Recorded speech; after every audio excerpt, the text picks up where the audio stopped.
A very warm and greetings from there. A very good evening to each and every member present over here.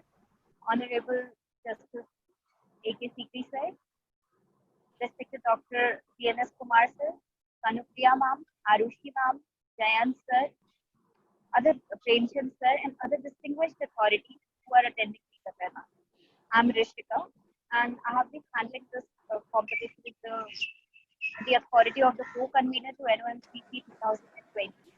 And I welcome everyone to the inaugural ceremony of the first national online code competition, which is being organized by the law learners in collaboration with Ansal University, Gurgaon. It's a matter of pride, privilege, and esteemed honor to have all of you on board with us today. I would be handling this session to Divyansh, who would be the host for the event and the anchor for the event. And I would request to take over and start the meeting by introducing with our guest of honor, Honorable Justice.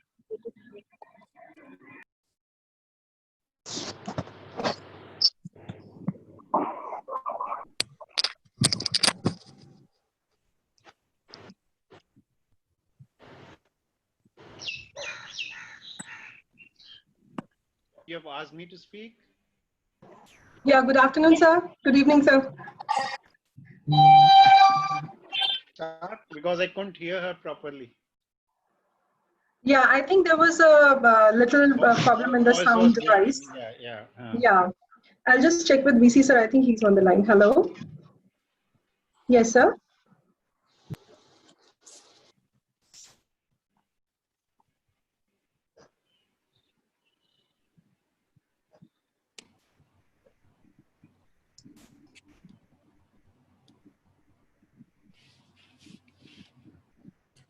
Rishika, am I allowed to start?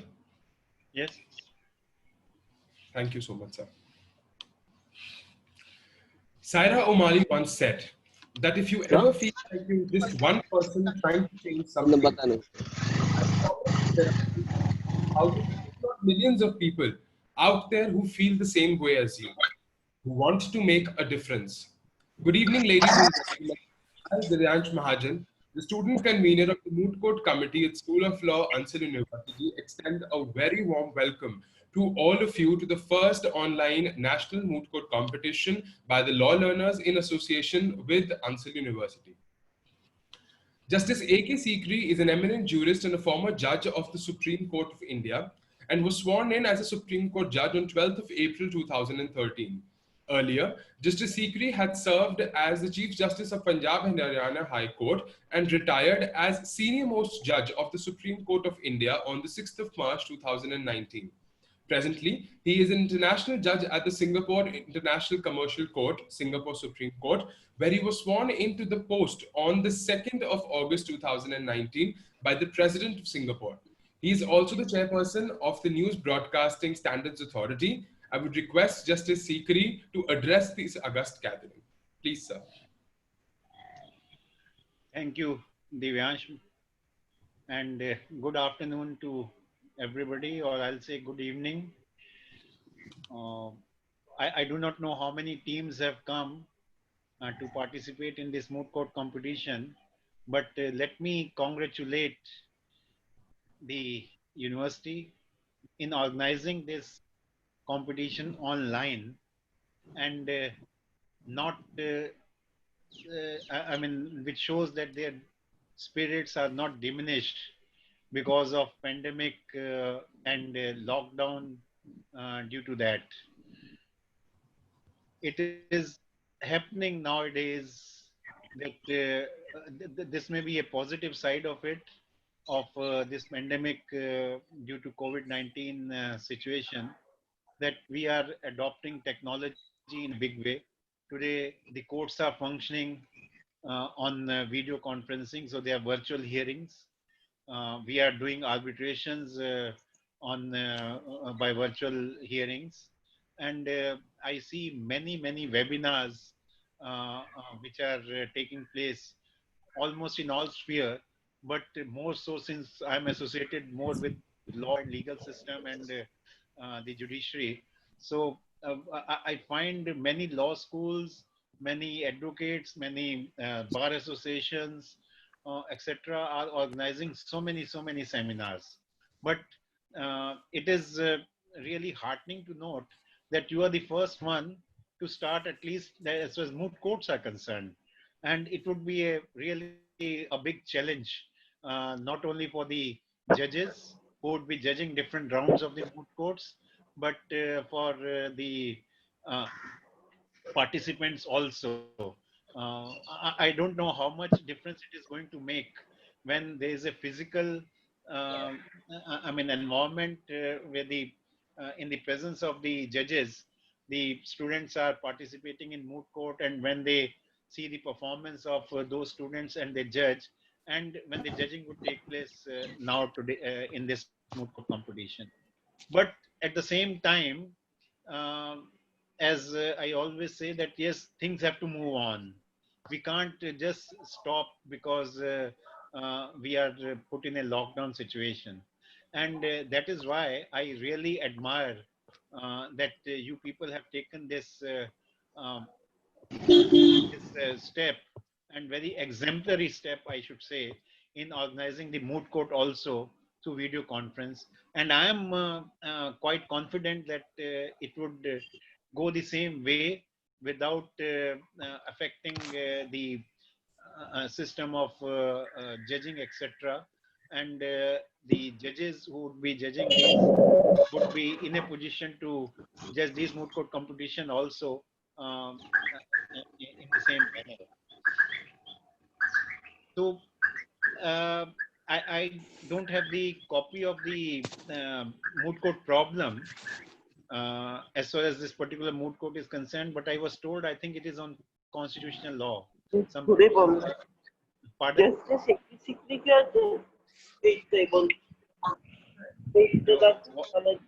Voice is breaking. Anyway, so I'm not much on that. But what I was thinking in that I can speak at two levels insofar as these students are concerned. In the first instance, can the organizer mute others because voices are coming from the background? I request everybody to please mute their microphone. Definitely, sir. It's I'll be creating doing that. a lot of disturbance. Can you please mute your microphones and your videos? Turn off your videos, not speaking, please. I can see Mr. Atul, his video is on. Can you please switch it off? Yeah. And your microphone too, sir. Anybody else who has the microphones on, please switch them off. Thank you. I think the administrator can do this. There is somebody whose microphone is still on.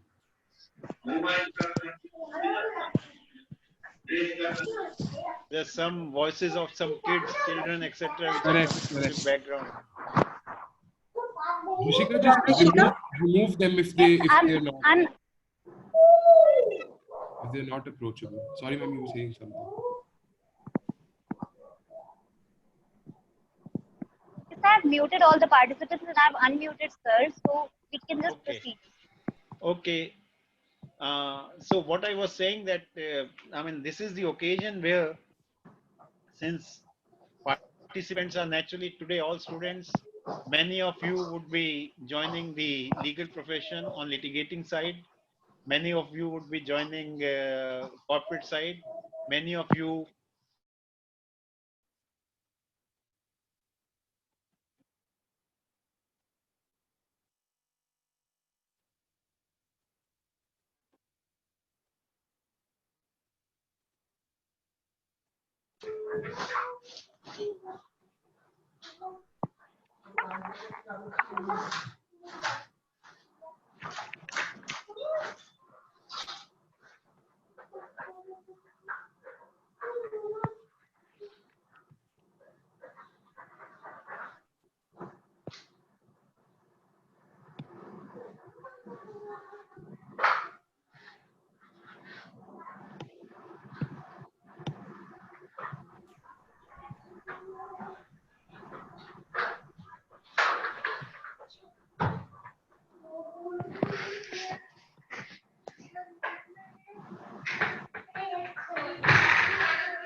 Yes, Justice A.K. Sikri, Chief Justice of India. So therefore,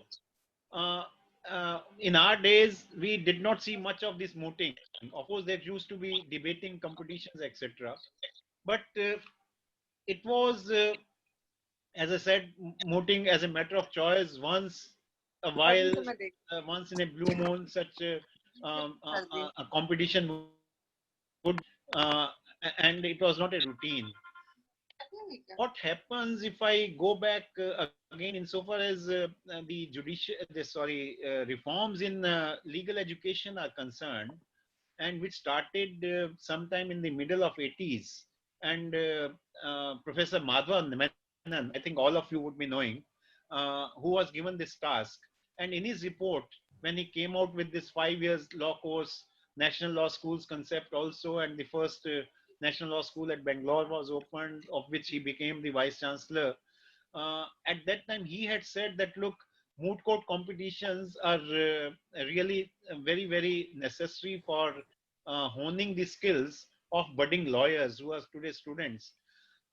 Let me tell you, when I joined the bar, as we never participated in any such functions, and they were not in on regular basis at all as of today. When you join the bar, many things you learn for the first time, which are not learned there, particularly the practical aspects of the advocacy, etc. But today, when you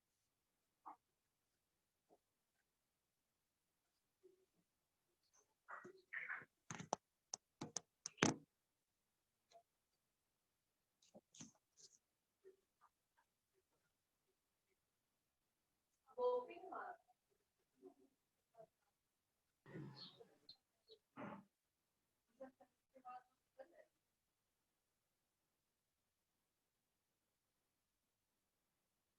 also. And I had lost connection. I'm sorry. So therefore, now so many advocacy skills you get to learn when you are still a student. While and many persons are coming, many I mean, to us as judges and as interns, and learn even the judging aspects also. What are the importance? What is the importance of the moot court in all these? This in the entire backdrop or in the entire system. I would go by this. What are the qualities of a good advocate? I would say that four things. Without there's no time to dilate or expand much on that, but just to say in brief, four things which are very very much necessary, uh, and these are the four skills which any person to be a good advocate has to acquire. One is that knowledge of law, because you are participate or you are arguing a case in a particular branch, then you should have the knowledge of it. It is an intellectual property matter. You should trademark matter. You should know the trademark law. It's a partnership matter. You should know the partnership law. Commercial matter. You should know that particular commercial act, whatever law is involved. Family matter. You should know Hindu Marriage Act or other enactment which is involved. So substantive knowledge of law, along with that procedural knowledge of law is also required, like civil procedure code, criminal procedure code, if the matter is criminal, or evidence act, etc., which shows you what kind of evidence you can lead, what is the relevance of particular evidence. So all these, this is the knowledge of law. Second is drafting skills. I would say that whenever you file a petition, whether it's a plaint or it's a petition, etc., or you file reply, then it should be drafted in such a manner that after reading, the judge gets convinced of the point which you are trying to make. So your words should be eloquent enough to send the message in the form of facts, and in writ petitions, etc., where you are supposed to state the law also. And the third thing is, when you have to make the ultimately arguments in the court, you have to present on every date, and ultimately whether it is evidence stage, miscellaneous arguments, or final arguments. So good oratory skills are required, which is very very important for any advocate. And many times I have seen, not time to tell you the many anecdotes on that, where how even advocacy, your oratory skills would win a day on a particular day, even when the case may be evenly balanced on both sides. So your advocacy skills, or so oratory skills, would carry the day for you. And the third thing, fourth thing, which goes with the third and second thing also, that your drafting skills and your good advocacy would depend upon, like in India, most particularly in the high courts and Supreme Court, we have our medium of instruction, this advocacy or the pleadings, etc., is English. So you have to have proficiency in English language. If you have that proficiency, then you will be able to become a good orator, and your drafting skills would also be good. So these are the elements which are required. And if you see it, that ultimately in the moot court competitions, you are getting trained in all these aspects. A particular problem which is given to you, you have to study the law on that, substantive as well as procedure law, depending upon the issues which are there. And I have seen, I really admire the students, the kind of preparation, because I have also judged so many moot court competitions, many times final rounds. Thereafter, I have given the awards as well. And I've judged even international moot court competitions also, and had gone to other countries as well to judge, those competitions from time to time. So, and I've seen the way Indian students have performed. I remember last year only, in Singapore, there was one moot court competition it was in insolvency laws, which was very difficult subject. And a team from India defeated in final rounds. The other team was from United States. So therefore, uh, in this moot court competitions, the three or four things which are very much required to hone your skills. One is that you give the written testimonials, or what you call this written submissions we call. And I think you call the name nomenclature given is testimonials, I think. So sorry, this Correct, is memorials, sir. huh? Memorials. Memorials. So these memorials which you give, and that they are so well drafted, let me tell you, and the kind of the efforts which are gone into. I've seen the student, I've seen my son when he was in law. He would go to various lawyers, he would come to me, will take guide, and then will study, and his team entire, for days together, substantive law, and then on that basis they will prepare these memorials. And they are so, of such a high quality. So that is the skill you are learning, drafting skills, and drafting of written submissions also. Oratory skills are required in any case, because it is mainly the oratory skills as far as the advocacy is concerned, which are judged by the judges. And the important thing in this is, which I always say, even the lawyers have to learn from the students in moot court competition, is what? That you are given allotted particular time, 40 minutes, 45 minutes or so. You are able to, and many times these nowadays, the problems which are given are so complex that it is difficult sometimes to summarize and sum up everything in 45 minutes and convey everything. But you are able to convey that. And that is I tell you, I have said in open court while sitting in Supreme Court to many lawyers, sometime when they go on with lengthy arguments, I say that just go to moot court competition and learn it from students, how they are able to convey, and why you want days together to convey the same thing. Of course, here there are some issues which are of momentous issues, and where very big constitutional issues are there. You may take time, but not that 30 days, 40 days to argue those cases, when the judges do understand within lesser time. But that is the discipline which comes. And most important thing is what, which you learn in a good advocate, is one who knows the side case of the other side as well. Because when you go to battlefield, then you should know how strong is your enemy, not only that how much strength you have in your case. So that's, unless you know the strength of the case of the other side, then you are not able to then match that.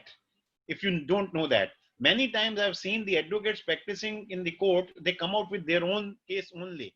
And I've seen the examples in my 20 years judgeship, that one particular person has argued for 2 hours and has gave a very convincing arguments, but ignored only one aspect, one small aspect of the other side, and the other side just said that in 5 minutes and won the case. But this particular person was not ready with that kind of argument, and they have never thought of that. But what happens in moot court competitions? In moot court competitions, you you have to prepare the case of both sides, because you do not know, in one round you are arguing for petitioner, in second round you are arguing for respondent. And this gives you not only that you look into the case from both sides, but it gives you another very important skill which is developed in the process, is that how you are able to switch over. In one round you are passionately arguing for the petitioner and are trying to make such a case that the petitioner is the case is the best and respondent case is nothing. And after qualifying that round, when you go to this next round, you are able to, now you are given the case of the respondent and you are arguing on the behalf of the respondent as if petitioner case is nothing but the respondent case is so good. Now this is the kind of advocacy which you learn. I remember, if I tell one anecdote of Mr. Ashok Sen, a senior advocate who died many years ago, but he was law minister twice. He was law minister in the times of Madam Indira Gandhi also, and Rajiv Gandhi as well. And he was one of the best counsel in Supreme Court in his times. And even if you go to him 15 or 20 days, 20 minutes or half an hour before the case is going to start, he would say, only tell me the facts of this case, law I will take care myself, because he was so much well versed with law. But what happens sometimes in such a case, he was given one such brief, so he started arguing the case on behalf of the petitioner. After 20-25 minutes only was given, just before the case he was briefed by the advocate, because junior advocates brief senior advocates who argue in the court, senior advocates. Now after 5 or 7 minutes, the advocate who had briefed him saw that he was arguing the case of other side. He had not understood on whose behalf he had to argue, what was the case of his client. So he only knew what is the subject matter. So this advocate was much, frightened, and he was so worried that what he's doing, he will, we are doomed and we are finished. He started arguing the case of the side. So he started pulling his gown and wanted to say him something, but Ashok Sen didn't listen to him, and he went on and on. For 15-20 minutes he argued.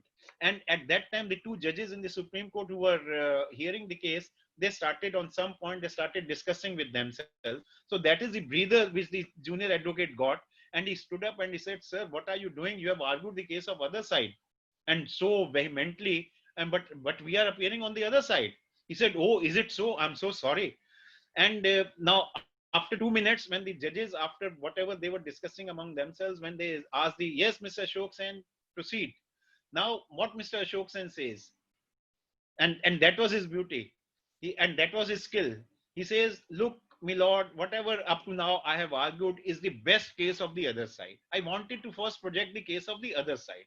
Now I will tell you what are the weaknesses of this case, and I will demolish each argument which I have advanced, which could be the argument of other side, one by one. And he started demolishing those arguments. But you learn that trick which he learned after 40 years of practice when you are still a student. So therefore, moot courts help the students in so many ways. And this, along with other aspects, as I've told you, they are really, you are in these times. Today, legal profession is a profession which is much sought after. As I said, in our times, I know, uh, I don't think anybody would be sitting of my age. And I finished law in 1977. And in those times, law used to be the last resort. If you are not able to get admission in any other course, then you will join law. And I remember still one of my teachers, he used to tell us in class that the students come here not to do law, but to find in-laws. So they come only for that purpose.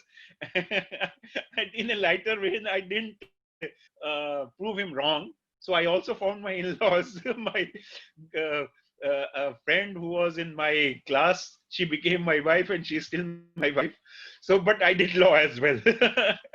But today you are lucky to have this opportunity in participating so many competition, in becoming as interns, going to and we saw the court for the first time only after we finished law, but you keep going to the court with the lawyers when you are interning. So therefore times are good. At the end, I mean, I would, as of today, I will say, I mean, we are undergoing this COVID situation, and many people, because 4 or 5 times I have given my lectures in the various universities. Today's generation is some suspect that with this, what would happen to our profession, and when we enter the profession. I hope that you are going to have rather, of course, with virtual hearings, etc. These are not going to last forever. But then technology of virtual hearing is going to bring much reforms in judicial system, which I have said at many places. And therefore, uh, of course, when physical hearings start, along with that, virtual hearing may also take side by side. But in order to aid this virtual hearing, it is today's generation which is more savvy in computers and other technology, because we don't know much, but you know it. And therefore, you will be indispensable for the seniors when you join the profession. And at the end, I will close only by this. I was hearing the speech of Mr. Obama, the ex-president of US, a few days ago, and it was circulated on WhatsApp. His speech, which he had addressed to the some high school graduates. And since I'm also addressing students, I thought that I took the, I mean, transcribed that on this piece of paper. So I want to read that. It's a very good message which he has given, that in this COVID situation and his generation, what is expected of you and what you have to do and what you can learn from there. So I'll stop with that. One thing he says that, look, uh, today after this we have to reflect within ourselves that what has happened in the society, what which everybody is saying, but what he says that I mean thereafter, that you are going to have to grow up faster than some generations. That the way we grew up in our generation, my after my generation, next generation I can say is Kanu Priya, and you are the generation next to that. So therefore we were slow in growing up, but you have to grow in a faster way in today's thing. You see, today we don't know, we are totally uncertain about COVID situation. We have not found the vaccine. We are not don't know what is in store for us tomorrow, whether the state of affair, how long it continues. So to grapple with this, he says you have to grow up much faster than this. Pandemic has shaken up status quo and laid bare a lot of our country's deep-seated problems for massive economic equality. Now that is what he is hinting at, because and what is we are witnessing in India also, when you talk of these migrant laborers, etc., all that inequality which has surfaced today. So therefore we have to now see that we don't just work for ourselves, but then how we have to make money, and we have to make money for the society as well. And in that sense, but then at the end he says that in this uncertainty, he gives the message that three quick pieces of advice which he has given, and I read out that.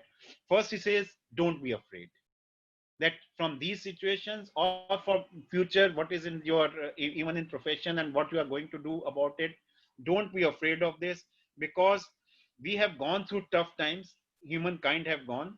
There was earlier slaveries, there was civil war, there were famine, there were diseases, there were great depressions, etc., and we have come out from that, and we will uh, come out of this also. So don't afraid. Second, what he sees, what do you think is what do you think is right, and think what is right. And he says that I hope that instead you decide to ground yourself in values that last, like honesty, hard work, responsibility, fairness, generosity, respect for others. And these are all attributes of a good lawyer. Lawyering is not only making money. And when you do some work for a person who can't afford your fee, you will get more solace, more comfort than getting lakhs of rupees from some case you are doing for Tatas or for Reliance. Let me tell you very frankly, I'm saying from my experience, I'm saying for experience of so many advocates. I'm not saying don't earn from them, but at the same time, do this work for others also, and respect that class as well. And third, which he said, build a community. So today we are in social isolation. At the same time, we feel that COVID situation is one where unless we together all come together as a community and fight this, we cannot do so. So therefore, he says that leave behind all old ways of thinking that divide us. That is sexism, racial prejudice, status, greed, and set on a different path. So that would be my message to you as well. And uh, I wish every participant good luck. And of course, at the end of the day, it would be best team which would win. But nobody is better, nobody is best. It is on a particular day how you play, and like in cricket game, and so here also it is on a particular day how you deliver. So those who win, who are going to win, I congratulate them in advance. But let me say those who are not even going to win, they should not lose heart. And I am reminded of what Mr. Ram Jethmalani used to say. He had said in one moot court competition only, we both were there, and he told the losing team that, look, those who have won, winning is like marriage, he said. And he said those who have won, for them it is marriage day. So winning is like marriage is the end of romance. And he says those who have not won, for you romance continues. So say, take pride in that you are still continuing the romance, but the others won't. So therefore take it in that spirit, and take it in the spirit of a competition.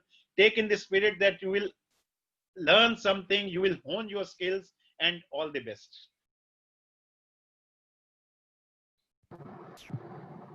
Thank you so much, sir, for that wonderful insight.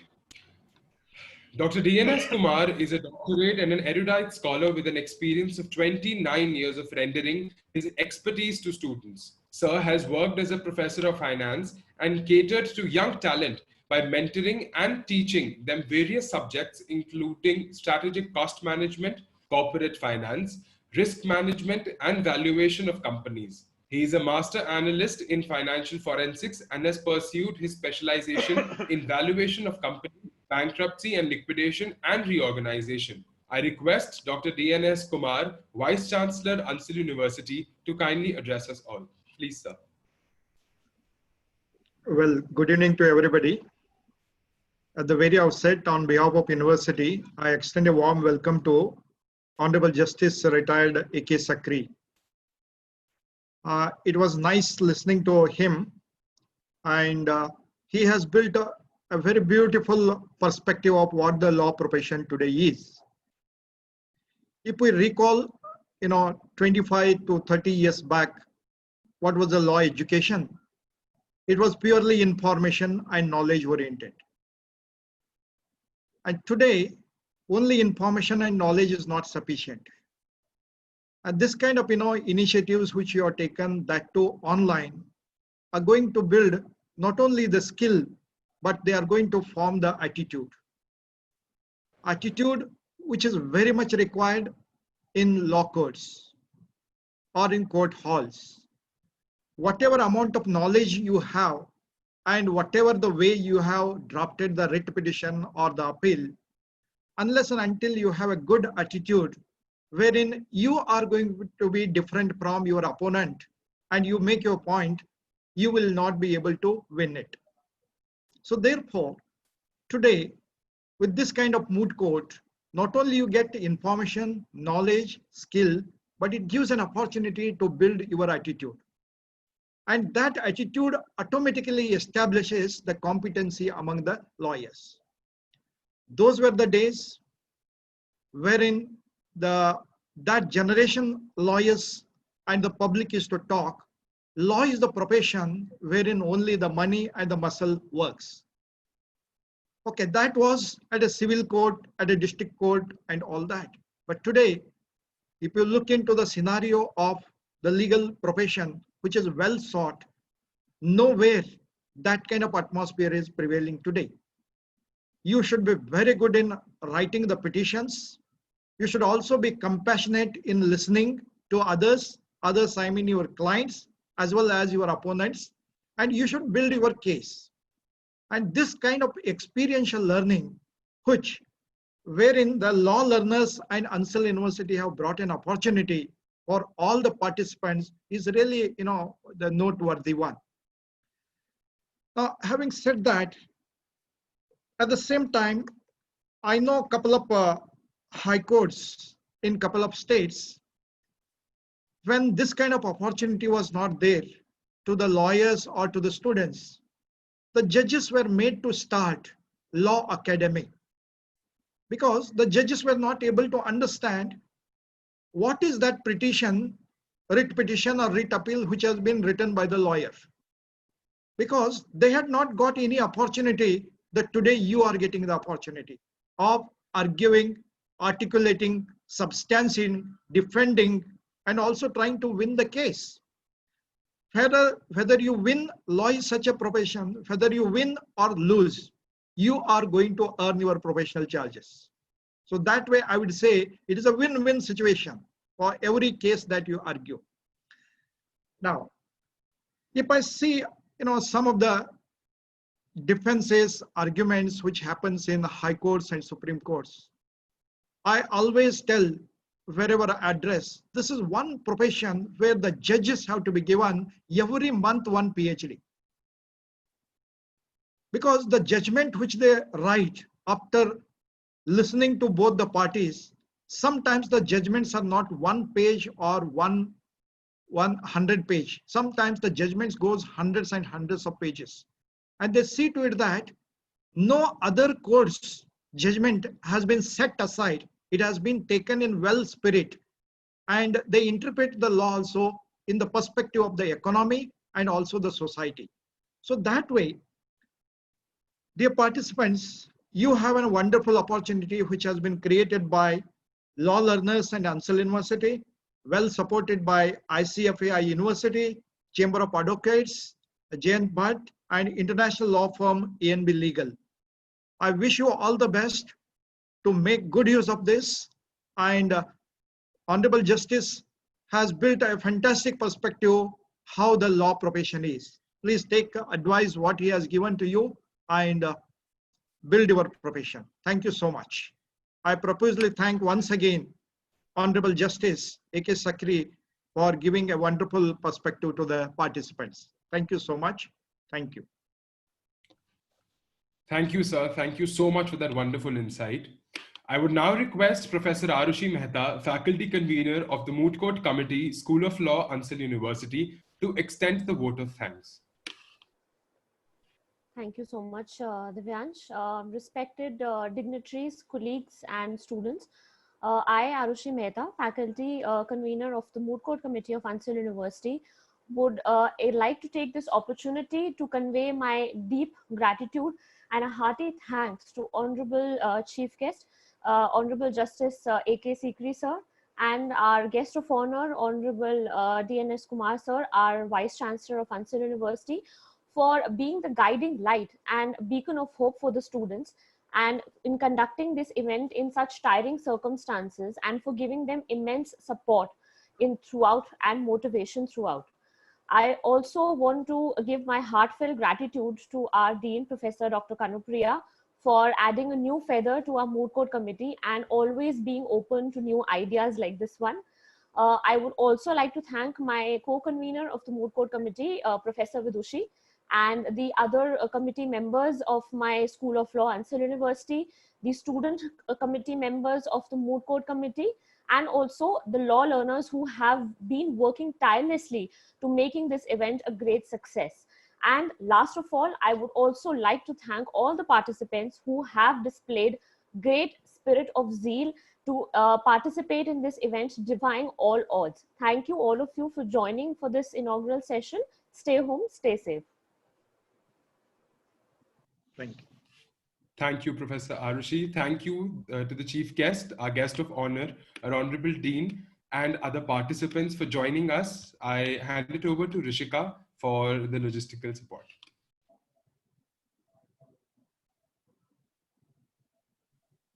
Thank you, thank you so much, Divyansh. And I extend my sincere thanks to Honorable Justice A.K. Sikri sir, to Honorable Vice Chancellor Sir D.N.S. sir, Kanupriya ma'am, Arushi ma'am, and all NOMCC members, along with the members of the law learners, as well as all the team members that have been participating in the inaugural session. I wish all the very best to all the teams, and thank you so much for being a part of this inaugural session. With this, we end the meeting.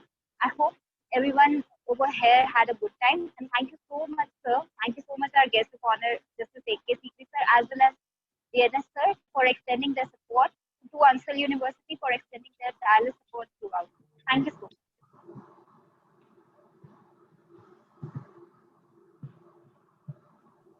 Thank you, everybody. Thanks a lot.